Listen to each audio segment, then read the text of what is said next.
Hey, how's it going? I'm going 3 for 3 this week. I did a vlog on Monday, Tuesday, and today. I'm really excited. It's a wonderful day. Great day on Wednesday. I'm here at the clubhouse in the Code Boot Camp, and we're covering PHP, going over databases and stuff. Pretty much focusing on PHP data objects and using a MySQL database. I've got some stuff open here, PHP admin, and close the calendar. Just kind of like learning how to go through uh, a database with a table and retrieve some records. I can show you what we just did, our last lesson. There's localhost and then databases, selecting records, I think. Yep. So we just covered this type of stuff. So going through and setting the fetch mode to an associative array and then making a giant object. First preparing a statement, learned about SQL injection, how that can be dangerous, how that can be malicious. I'm very interested to try SQL injections on different sites and see what happens. Nothing like malicious like Droptable, but I've been pretty surprised at like how many websites are vulnerable to JavaScript injection. There's quite a few. It's pretty shocking. You would be surprised. SQL injection, if you don't know what that is, it's a way for you to like, basically take like a search like in a website or like a username value in a website, break their SQL, and then possibly be able to retrieve some data that you weren't supposed to get. So we use these prepare statements to prevent that from happening. This will take care of that. Then we use a statement, call, executes that SQL query, and then set the fetch mode to an associative array.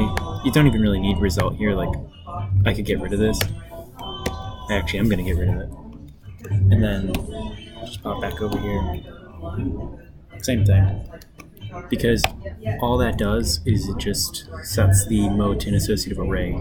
And that's why each one of these values is concatenated a string with, the name in here and value in here. If I was to var dump or print r value,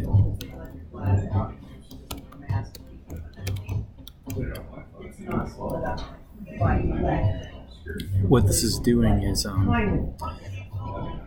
you're seeing the print here before you see this string. The string is a concatenated string. But you see an associative array. Instead of using a number as an index, we use like first name as an index or ID as an index, and then you just put that in and get the value associated with it. So first name associated with John, first name associated with John. That's how that works. But other than that, been a pretty chill day. Tired. Got up at 3 o'clock this morning, and I've just been grinding on algorithms and data structures in C, and like it's pretty cool. Like I study physics, and we always kind of talk about really complex problems you can solve. But like one algorithm I was going over this morning was pretty cool. It's called the tortoise and the hare algorithm, or Floyd's algorithm. I really love this free online whiteboard too. This is like the best thing ever. This algorithm that I was covering this morning, it's called the tortoise and the hare because there's this old story from, I think, probably Greece. There was this, I think it's called Zeno's paradox. You have Achilles who runs you have a rabbit that goes very quickly, and then you have a turtle that goes very quickly, and eventually the distance, the turtle takes off before the rabbit. Okay, so the turtle's moving slowly, the rabbit's moving quickly. At some point, they have to cross the same place. So you can just say that they have to meet at some certain point. So Floyd's algorithm is a way for you to detect a loop in a linked list. Like if you have a list with a head, and then this has like another node going to it, like node 1. And then this goes to node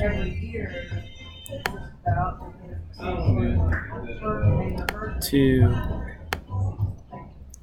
and then this goes to node 3,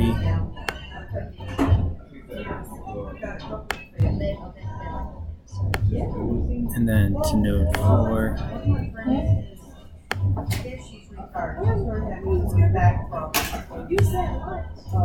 and then if node 4 loops back to 2, what happens is if you start going through this list, you end up here at 1, and then you go to 2, and then you go to 3, and then you go to 4, and you come back to 2, and you get stuck in this loop. So that's like kind of a concept in graph theory, is figuring out the number of loops in a list. So what happens is in the tortoise and the hare algorithm, you have I guess you call it a tortoise pointer. So the tortoise pointer is going to point here, and then the hare pointer is going to point here, and then the hare pointer is going to skip along two times while the turtle pointer skips along once. So what happens is the hare is going to go the next iteration, the hare goes here, and then the next iteration the turtle goes here, and then in the next iteration the turtle goes here, the hare goes here, and then in the next iteration the